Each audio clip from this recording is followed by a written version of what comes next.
partir de hoje, nós teremos um novo quadro aqui no nosso Balanço Geral. Vamos falar sobre as decisões aí tomadas no Legislativo e também no Executivo, que influenciam, gente, a vida de quem vive aqui no nosso Distrito Federal. É bonito demais, é bom demais. O Balanço Político.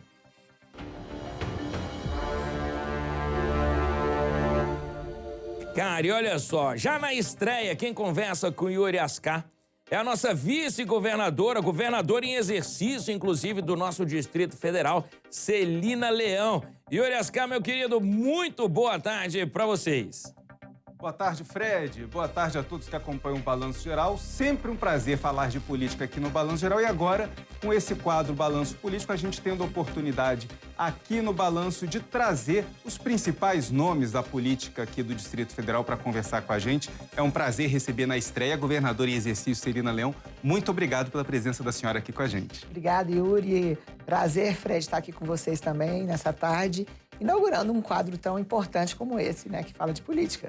Obrigado mais uma vez. E o quadro estreia em um momento importante para o país. Foram mais de 3 décadas discutindo a reforma tributária, finalmente aprovada na Câmara dos Deputados. Nós tivemos prefeitos criticando essa simplificação dos impostos, tirando o imposto, né, que é o imposto municipal, o ISS, eles já não vão ter mais o controle desse imposto, mas os governadores em geral gostaram. O Distrito Federal, ele tem uma peculiaridade, ele é estado e município ao mesmo tempo. Então, para o GDF, essa reforma é boa ou ruim, governador? Ela não traz impactos financeiros de forma imediata aqui ao governo do Distrito Federal. Mas a médio e longo prazo, nós podemos melhorar a nossa capacidade aí realmente de concorrência com outros estados que utilizam de estímulos de impostos para atrair empresas. Então, eu acredito que a médio e longo prazo o Distrito Federal pode sair ganhando. É da guerra fiscal que a senhora está falando. Da guerra fiscal, exatamente, para a população entender um pouco melhor. Alguns estados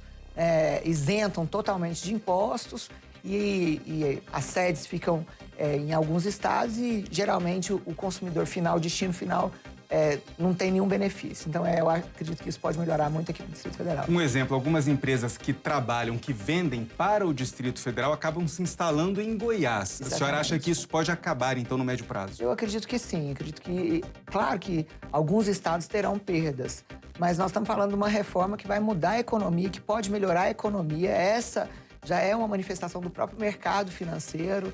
Então, assim, sem guerras ideológicas, né, nós temos que pensar realmente no futuro do Brasil. Perfeito. O Fred tem uma pergunta também do estúdio, Fred?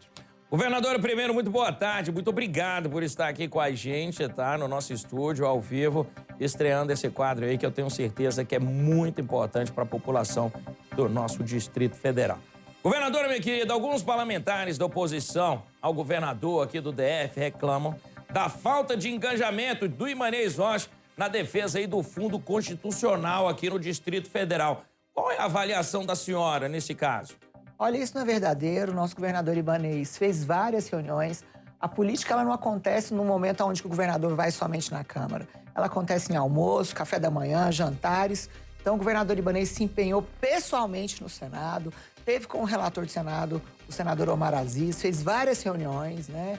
Na Câmara, eu acredito que por ter estado como deputada federal no último mandato, ter sido coordenadora da bancada feminina, ter a honra e o privilégio de ser do mesmo partido do presidente da Câmara, me dá uma condição um pouco mais confortável de negociação na Câmara.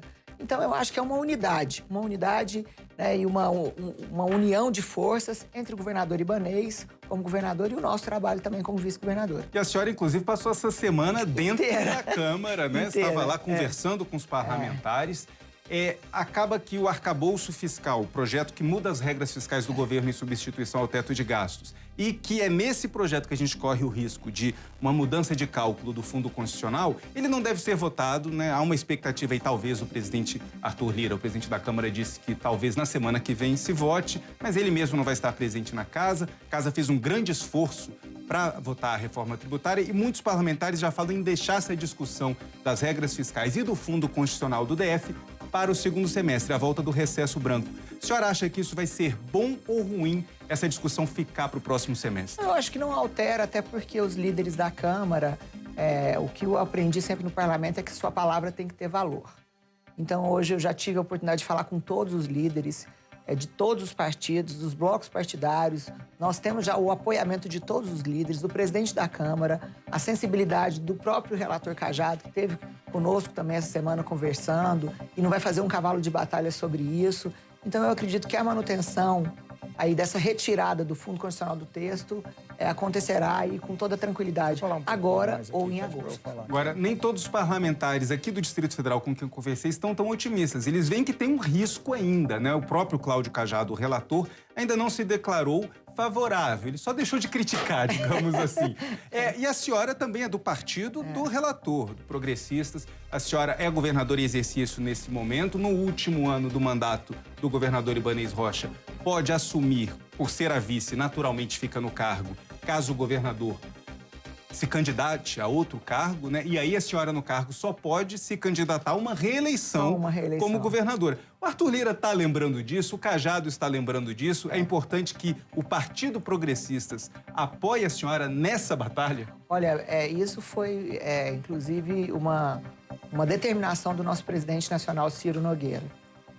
Até porque, num primeiro momento, quando foi votado na Câmara, o cálculo era de 1 bilhão de perda.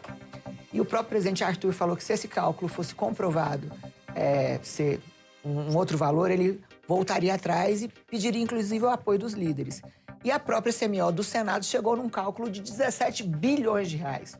O governo do Distrito Federal fala em 87, mas a própria CMO da Câmara, do Senado, chega no valor de 17 bilhões. Foi nesse sentido que nós conseguimos sensibilizar todos os líderes, o próprio presidente da Câmara, e você pode ter certeza que o Progressista fechará a questão nesse assunto, sim. E vão fechar a questão também na candidatura da senhora? Vamos adiantar aqui, antecipar. A senhora vem candidata a governadora em 2026? Olha, eu acho que as pessoas estão antecipando muito o processo eleitoral. Eu acho que há uma expectativa da população de um trabalho. E é isso que eu quero estar bem focada nesses 3 anos aqui com o governador Ibanez. Eu assumo no último ano. Mas eu acho que muito mais do que se preocupar de montar uma candidatura, eu tenho que me preocupar em trabalhar. A população do Distrito Federal me deu 4 mandatos, sempre confiou e nesse pleito eleitoral nos deu um primeiro turno. Eu acho que a gente só pode retribuir com muito trabalho. É muito cedo para a gente ficar falando em candidatura. É claro que é algo natural, mas nós temos um capitão, né, um coordenador do nosso grupo político, que é o governador Ibanez. Muito obrigado pela entrevista, Obrigada, Yuri. Obrigada, Fred. Fred. Obrigado, governadora. Muito bom ter você aqui com a gente, tá certo? Yuri, muito obrigado. Bom esses esclarecimentos aí. Muita gente perguntava e pergunta pra mim aí na rua, né? Até porque sabe da nossa amizade, eu com a governadora aí, de como é que ficaria o final desse mandato para o começo aí de um próximo mandato, se ela seria governadora, poderia se eleger ou não. Muito bem explicado por vocês aí. Governadora, conte comigo, tá certo? E com toda a bancada aqui do nosso Distrito Federal. Governadora que, inclusive, esfriou alguns ânimos ali dentro da Câmara. Um dia eu chego lá na presidência, tá eu e Cajado lá, quase saindo na porrada lá. Ela chegou, calma, gente, com toda essa calma dela aí. Até agradeço aquele dia. Mas o Cajado hoje, ele tá muito mais tranquilo, tá muito mais aí pro nosso lado. Então, governadora, um abraço, bom trabalho. Eu acho que Brasília sabe do belo trabalho que você faz pela cidade.